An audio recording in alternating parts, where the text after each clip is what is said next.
Welcome to Season 4 of Might in Motion, the podcast that champions motivation, momentum, mindfulness, and might. I'm Mariana Kinney, your host, bringing you conversations with inspiring leaders and innovators who challenge the status quo and push boundaries in their careers and lives. Whether you're here to grow, lead, or ignite your own journey, we're here to keep you moving forward. Let's dive in. Bradley Rausch has worked with over 250 solopreneurs and consultants in the past 5 years. He runs Level Up Influence, working with coaches and consultants in a CMO, COO capacity to help double down on profit through brand building, operations, and client success. Bradley lives in New York City and welcomes anyone in the local area to reach out for networking opportunities. Bradley, I'm so excited to reconnect with you today. Hey, Mariana, thank you so much for having me on. I'm excited. And I was up actually in your neck of the woods, sort of, on the other side of the river, looking from Newark Airport, So I looked down at you in New York City last week. Well, I'm in Jersey City. So I'm actually I say I'm in New York. I'm not even gonna lie. I say I'm in New York just because it looks better on the LinkedIn. I'll just be truthful about that. But no, I'm in Jersey City. I spend most of my week over in the city. It's a 5-minute train right into Manhattan. But no, I'm actually Newark is only about a 20-minute train ride. Nice. That is so awesome. Now I know. So next time I'm having to go to like fun little places like warehouses, I will make sure to look you up. There we go. You and I were talking a few weeks ago, and we were talking about how you spend a lot of time with entrepreneurs, and we had this aha moment that there is a connectivity between startups and somebody who might be new in the leadership space, because they're having to have kind of that startup mentality, that entrepreneur mentality, and it all circles around, in my mind, team building and how you make sure you're kind of hiring the right people and you're firing the right people and you're pulling together the right team to build what you're looking for to be successful. What are things that maybe new leaders can learn from startups and entrepreneurs that you see every day in their day-to-day in corporate America? So one thing that I'll mention just as context to my experience, just because I want to give whoever's listening to this just kind of context from where I'm at. And again, full transparency. I was in corporate for a bit of time after school and then jumped into consulting and working within startups, and then eventually, running my own thing. So have, consulted for a lot of startups, a little bit on the corporate side, and then have some corporate experience as well. But to your point, I have a lot of friends who work in corporate. I also work with some brands who represent influencers who are either like demystifying corporate, with their, for example, somebody like, Sarah from Pareto. I don't know if know who she is or anybody like that. Essentially, people who are taking an entrepreneurial route and merging it with corporate world, or saying, hey, this is what I learned from corporate and now I'm applying it to entrepreneurship and going all in on that. So anyways, just for full context there, just so you guys know where I'm coming from. So a couple things come to mind. So number one, within team building, most of the companies that I work with are somewhere between the say $1 million to $5 million a year mark in revenue. And just for context, at that point in time, there's usually an aha, or pardon my French, I'll say oh shit moment, where they're like, I can't do everything myself. And again, as we were talking a couple weeks ago, that mirrors very directly to individuals maybe just jumping into a leadership role, or they've been promoted to a leadership role, or their team went from, it's them and a couple of, let's say friends in the workspace, right? Peer-to-peer kind of thing, to, hey, now I'm running a team of 40 people and I have 40 direct reports and I have all this stuff right? And there's this moment where it's like, oh my gosh, not only can I not do it myself, but my role now either partly or wholly becomes going from an individual contributor to empowering others to be better individual contributors. And so the one thing that many things, but the one thing that always comes to mind first when working with people through this phase is this kind of conversation of you can like the outcome, but you can't love the outcome. And what I mean by this is that you have to let go of the control of what you had as an individual contributor to say, I'm building my business, or I have this team, or I'm responsible for this output in the company, or whatever it is. And I'm able to control all the variables of it. I'm able to exact whatever the outcome is. And I'm also able to exact the influence of the outcome on the organization, on the company, whatever, So it's not only, the outcome itself and what goes on the bottom line and what goes, to the billable, but it's also, hey, I get to stand up and I get to be recognized for this and So it's a whole thing. Taking that and going to, I can like the outcome, I can like the output, but I have to be careful not to fall in love with it, or at least this is what I coach my clients on. I have to be careful not to fall in love with it. So the example I'll give, from a client of mine, is actually we're hiring right now for a kind of a director of content, but also with some administrative roles and stuff in one of my clients' companies, and he's a men's coaching, we'll say, company, and he up to this point has been very, very, very particular about his content in terms of like, oh my gosh, I like it when this exact word goes on the screen at this time and the subtitles say this and then this effect and Listen, as long as it's 80 or 90% there, you like it, great. You can no longer love it. Loving it means that things are stalled. Loving it means that that person you are employing, the person you are empowering to do the job, can't do their job effectively, because now your version of what I love is now no longer the most important. Their version of what they love is the most important, because then they're going to do their job better. They're going to excel in the role better. They're going to be promoted better. You're going to get better recognition for having trained. Like, everybody wins if you're just able to let go of the love and turn it into a like. Do you like the output of what you are getting? And of course, is it meeting the expectations of the deliverables and all of that and jazz? And, obviously we don't want something that's completely off the wall, but do you like the output? And are you helping those who are in your team to love their outputs? So that is the biggest number one kind of mindset shift or kind of permission change, I'll say, that I like to help my clients through at that level. And that, what you're saying really resonates for me as somebody who's led teams for decades, is that my role was to figure out what's the goal. Where do I want, like, what are the numbers we need to hit? The expansion we need to hit, the performance. Maybe there are some firm operational deliverables, like you have to create certain documents, SOPs, blah, blah, blah, blah. Right. How you get there, you have to kind of let go. Yes. And when you let go, that's when really cool magic happens, when creativity happens, because you've got people. If you've hired correctly, you've got people around you that are innovators. They're creative. They're going to see things from a different point of view than you may see things. And it's really something special when you're able to do that. When you're able to, like, to your point, like it. You don't have to love it. 80% is better than 60, right? And that can be really, really powerful for a team. 100%. And I think also there's a, and you can let me know your thoughts on this in terms of if this maybe happens in corporate, but I think a lot in entrepreneurship, startups, this is somebody's baby. Like, there is a lot of emotional, we'll say leverage or vigor riding on this. And there's a really interesting moment that happens. I've had the privilege of seeing it a couple times. There's a really interesting moment that happens when you realize that somebody can actually do it better than you can. And it's like, you almost have this weird sense of like, you want to take,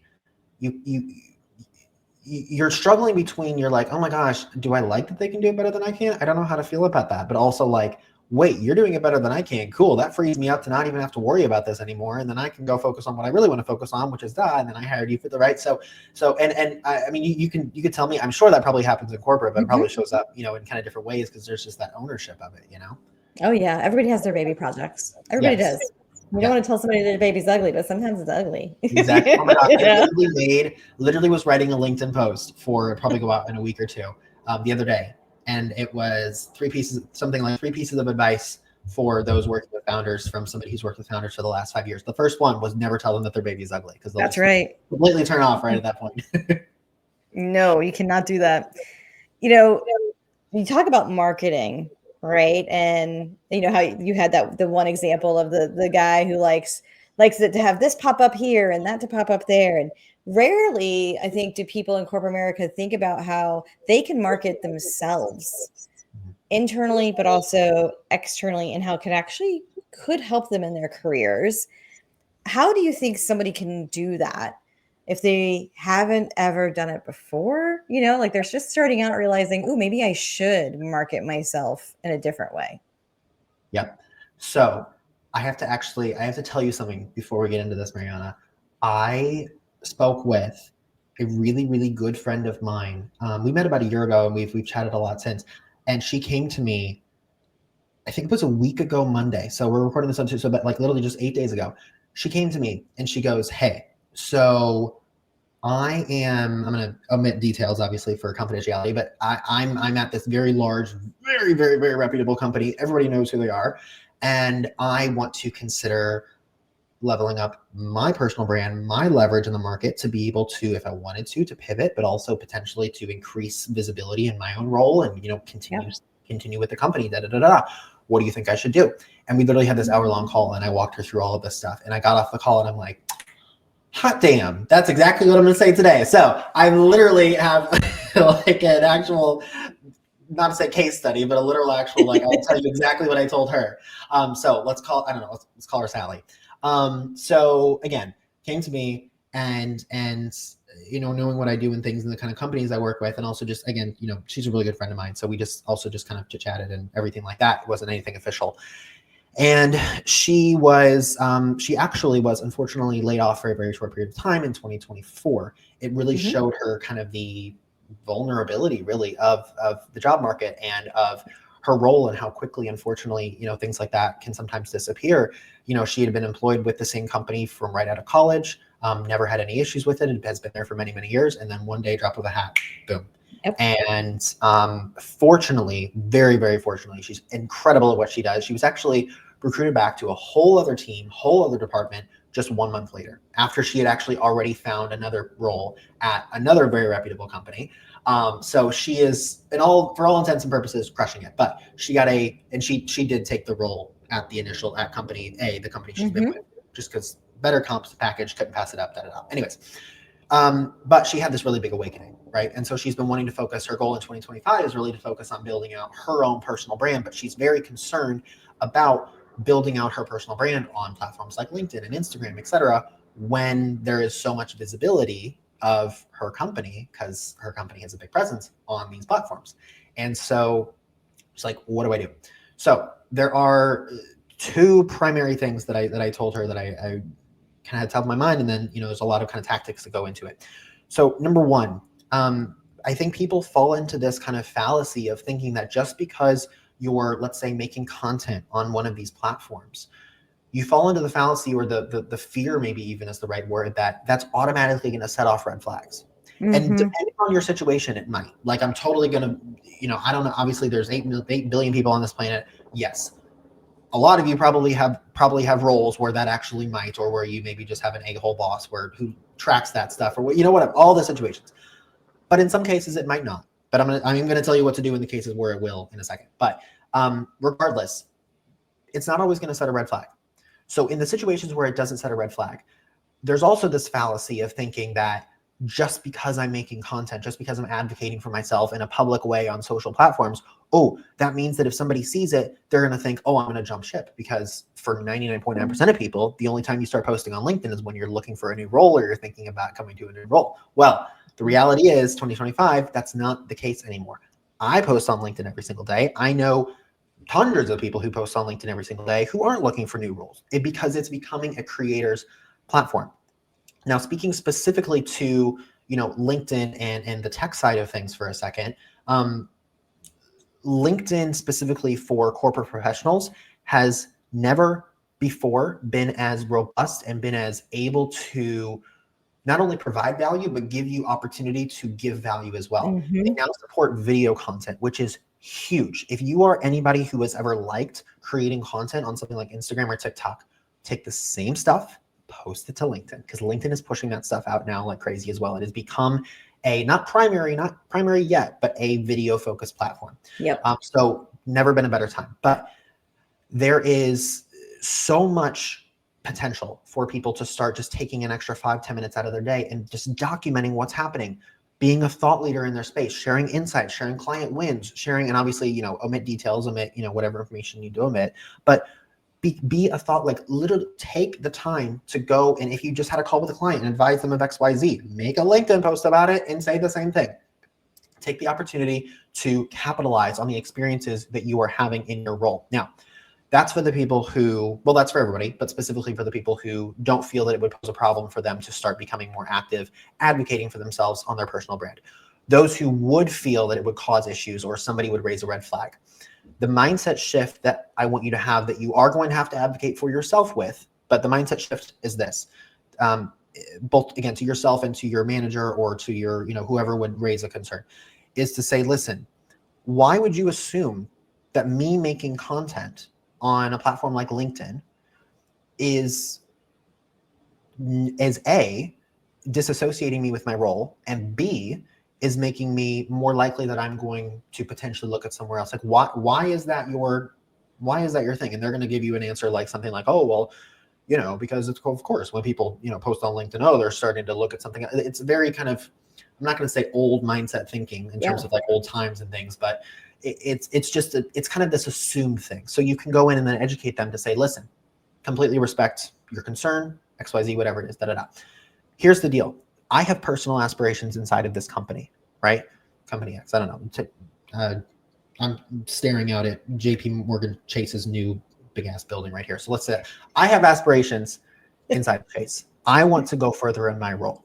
One of the ways that I've set out to do that is I want to become a thought leader within the role, within my organization, within my team, so that I can point not only my peers, my direct reports, but also I can use it as leverage to be able to say, hey, I've been posting, I've been making content, I've been advocating for myself for the last 2 years, contributed, started all these conversations that have actually benefited the company in XYZ ways, right? Just like you're kind of how you go for a role, you're making an argument, you're making a case for it. You do this in the exact same way.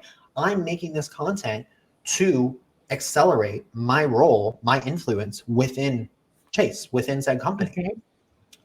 This is actually benefiting you. This is actually, again, talking to the person who might have raised a red flag. This is actually benefiting you. This is benefiting the company. I understand where you're coming from, and I understand that you have that concern. And I can tell you right now that that's not my goal with this at all. You can believe me or not, it's up to you, but that's not my goal.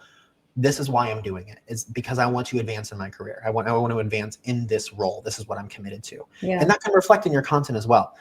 So that would be, that's that mindset shift. The last thing that I'll say, that's kind of the second thing, but much smaller than that, is one of the concerns that, going back to my friend Sally, one of the concerns that she had was, you know, if she wanted to say, start adding value that was inordinate, or that was maybe above kind of the what you would expect of somebody in a middle management, because she's in a middle management role, of somebody that you would expect there, right? Somebody saying like, you know, here are the insights that I would use if you were in my case, it would be like, here are, you know, the 3 reasons why you should never tell a founder their baby's ugly, or whatever. Like, you want to provide actionable, you want to start providing actionable insights. She asked me, she's like, what happens then? Because she is in the role, she does want to start a side hustle, and listening to this, you might as well, I don't know. So you might want to kind of use it for both reasons, right? In that case, always try and link it back to something that has direct implications on the company, right? So let's, I don't know, Chase or something, right? You have I don't know, let's say you have an accounting role within Chase, okay? Most of your content, I would say, let's call it 60-40, okay? Or 70-30. 70% of your content should be directly related back to what you do in your role, and also where you see yourself advancing. So if you are currently a junior accountant, you want to level up to a senior accountant with more direct reports, maybe some extra leadership responsibility. You want to have, you know, I don't know, more influence on the team, like whatever you want to be doing, right? Take that and look at and say, what conversations, what responsibilities, what impact will that person have on the organization? That should be your primary kind of content. And there's a lot of creativity, there's a lot of leverage leeway you can have in there, right? For example, you know, here are the 5 accounting mistakes that I see. Let's say, I'm making all this hypothetical. I don't know, let's say you're right now, you're a junior accountant and your role is to manage, I don't know, Chase business accounts with, net worths between 50 and 100 million, something, I don't know. Here are the 5 accounting mistakes that I constantly see founders making with businesses between 50 and 100 million. Amazing content right there. Yep. Could that also directly impact you helping other people outside of the organization if and when you ever wanted to? Absolutely. But does it link back to your role? Yes. And so a lot of that content would be very helpful. And then the other, 20, 30% of the time, yes, you have the ability to post whatever you need to post because, if they're not going to be looking at every single thing. And if they are, then that's a conversation that you need to have to, again, advocate for yourself. So very long-winded, but I wanted to share again with my friend, and while all that was fresh, because I was just like, oh my gosh, this is so perfect. But no, and so I think that hopefully really helped her. So I hope that makes sense. Yeah, and it's something that I think a lot of people struggle with in today's corporate space. And what's interesting is different pieces of corporations are going to look at it different ways. Absolutely. So even within the same company, there might be one area that says, yeah, we're store facing and we want all of our associates to be out there and doing creative things and driving people into our stores and driving excitement. And then you turn around and, the accounting team poo-poos it for their people, right? Like, oh, that's dangerous, And so I think it's understanding what the culture is within even your part of an organization is key. And then what you do within that social media space is also interesting. You don't have to always be the one posting things. You can be commenting. You can be contributing to articles, like especially on LinkedIn. Once you start putting something out there, you're going to get, hey, you look like you're a thought leader in blah. Would you contribute your feedback on this particular topic? Exactly. And that's not necessarily you posting. It's just your perspective on something. And you could take that exact same thing that you're talking about on capitalizing on your knowledge, starting conversations and networking. You can do that within your company. It doesn't always mean like leveraging when you're marketing yourself, doesn't always have to be outward facing. It could be inward facing to your company, right? Because just like the algorithms, if I'm not on a consistent basis interacting with Bradley, and we both work remote, or he works in a different building than me on the other side of the river, right? Like, then you're going to forget about me. But if I'm actively, hey, Bradley, send you, a Slack message, a team message. How's it going? You want to get your virtual coffee and catch up? Like, that's huge. Like, even this week, I'm having a virtual coffee with our HR person who happens to be in California and I'm in Georgia. Right? She's like, what's this meeting about? I'm like, it's nothing. Not about really anything. I just haven't talked to you in a singular way in a month. And there's some benefit of just us having a one-to-one instead of it being a team and a crisis or whatever, right? So marketing, I think, and that marketing of yourself and creating your brand can happen both publicly and privately. And you can leverage the exact same techniques that influencers use publicly. You can use that internally. 100%. And I think also, I know I kind of threw her name out there a minute ago, but Sarah, do you know, Miranda, do you know who I'm talking about? Sarah, her name is Sarah Yui, but she goes by Sarah from Pareto, like Pareto, the sales coaching company. Yeah. Have you heard of her? Okay. I think I have, yeah. If you're listening who hasn't heard of her, go check her out. Follow her on every platform right now. She is the most perfect case study in my mind of somebody who leveraged their role, their influence within a very large, very notable organization, Pareto. And she was there for, I believe it was either 5 or 6 years. Most of that time, so like 3 or 4 years she was there, she was making content. And it was content talking about her role. She did, cold calling videos. She obviously omitted the, names and the details and stuff, but she did cold calling videos and it went very, very viral on social media and all of this stuff. And she was very educational about what it's like in corporate. She advocated a lot for younger women getting into corporate, getting into sales, because sales is obviously still a very male dominated industry. Like, she had so much thought leadership around what she was actively doing in her role. And then get this, she got promoted to where she wanted to be, which was director of sales. Super excited about that. But she said, you know what? I'm here. I've made it where I wanted to go. I'm ready to start my own thing now. She parted ways with Pareto, but she did it in the most graceful, most well-documented, most professional way I think I've ever seen anybody do something like that. I literally was watching a TikTok of her this morning on my way into the city, and her post from yesterday, the day before or something, where she was like, oh, I'm going into Pareto today just to hang out with my old coworkers because I just miss it so much and I love it. Like, she's still on an amazing relationship with Pareto because she's still pushing them people to recruit and to bring into the company. So all I'm saying is use her as an example. And there are countless other examples out there. I just don't know, but she's use somebody like her as an example to say that even if you are, you're in a role, you don't have to hate it. You don't have to be on the way out, right? You could be on the way in, you could be on the way up, and start advocating for your thoughts, your opinions. Be a thought leader in what you're doing. I promise you, one of the 8.7 billion people will find it interesting. I promise. Yes. Make content, advocate for what you're doing, and all it does is create optionality for you. That's all it does. It doesn't take away from anything. Yeah, I mean, that's one of the reasons why I started my podcast. It had nothing to do with did I like being where I was at or not? Nothing to do with that. I just wanted to help more people in middle management learn, right? Learn from individuals that maybe they would never have interacted with because of the area of the world they're in or the part of the business that they execute in, which for me is a lot of supply chain, transportation, distribution, right?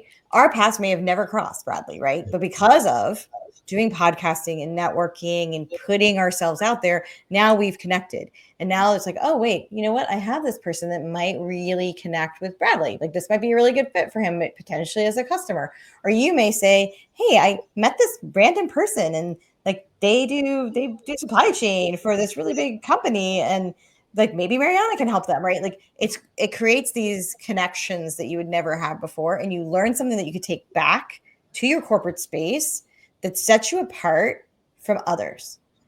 So like for me, being able to bring back entrepreneurial mindsets and different ideations about how to solve problems drove some of the best numbers that we had ever seen. You're right. There's something to it. So I know we're getting close to time, but I really want to make sure we have some time here at the end for you. And you kind of gave some really great examples of how you've helped others through what you do, but would love for you to maybe expound a little bit more about like who you help and how you help them through your organization to grow and level up. Sure. Yeah. So I spent the first couple years of my career after corporate in sales. I did high ticket sales coaching and sales training for sales coaching organizations. So a lot of sales focused stuff. Eventually got a little bit we'll say, I don't even know what the right word is. Disenfranchised. Disenfranchised. Thank you. With that space, just seeing how oftentimes the customer results were leveraged in favor of profits or in favor of smoother sales process, things like that. And so just didn't really align with me. So I got out of that, went back to the companies I was working with and said, hey, how about you let me work in your client success department? Wanted to learn that. And so came kind of back up through the ranks of client success to the point where started consulting for that. And then eventually also dipped into marketing, built my own TikTok personal brand and Instagram, working on building my LinkedIn personal brand and all that good stuff. So to this day, I now work with, again, so founder-led companies and founder-led just being the key people that are very, still involved in the day-to-day, but potentially looking for a way to capitalize on a lot of the opportunities that they're missing to get out of the day-to-day. And so again, kind of in that $1 to maybe $5 million range per year, and somebody saying, okay, cool, I built this with blood, sweat, and tears, and maybe a part-time VA, and that's it. But now I'm getting to the point where I need somebody running this part of the business, or I need somebody advocating for this. And it's like, how do I hire for that person? How do I find them? What do I even tell them to do? If it's, how are they going to do it perfectly when I can't even do it perfectly? All of those types of things. So essentially what I do now in terms of consulting is, again, working with those types of founders, usually in coaching or consulting companies. Also have a lot of clients in real estate, investing, real estate brokerage, and helping them to be able to level up their client success, install better marketing, front-end branding initiatives as well, usually with organic content.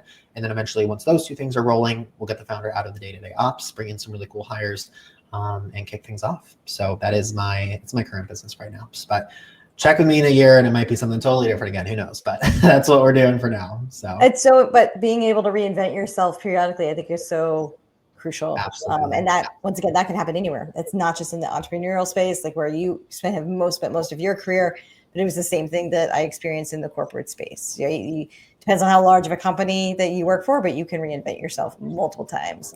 if people are really interested in getting connected directly with you, they can tune into your show, they can reach out to you on LinkedIn. Like, what's the best way for people to connect with Bradley? I was actually just writing. I'm so pretty. I love that you put up this slide. I haven't seen anybody else do this. This is awesome. No, LinkedIn and my podcast. So yeah, I post daily content on LinkedIn, about 50-50 between business, content, marketing, etc. And then the other 50 is personal development, mindset, entrepreneurship, anxiety, my own mental health story, etc. And then I also have a podcast called Redefining Growth, where I focus a lot on all of that is pretty much on mental health and anxiety, entrepreneurship, kind of creating frameworks for life's hardest moments is kind of the tagline of the show. And my end goal with that is to parlay the podcast about, I think, episode 27 or 28 or something like that, but eventually going to hopefully parlay that into some sort of a speaking opportunity, career, something on, keynote situation. So we'll see what happens. We take it one day at a time. But awesome. Well, I think you have a lot of opportunities ahead of you. And I just wanted to, everybody who listens knows I have my handy pen always with me. And, there were some really cool nuggets that I wrote down that I just want to quickly recap here. And, the first one, we talked about how there's some falsehoods about when you want to start marketing yourself or putting yourself out there in the social media space. And one falsehood was a fear that you may set off red flags within your organization. Which kind of is similar to the falsehood number 2, if people think I'm going to jump ship, right? And those aren't necessarily true, right? And being able to build that for yourself actually might create opportunities years down the line, not necessarily in the current moment, but you can learn a lot of skills that you can bring back to your teams.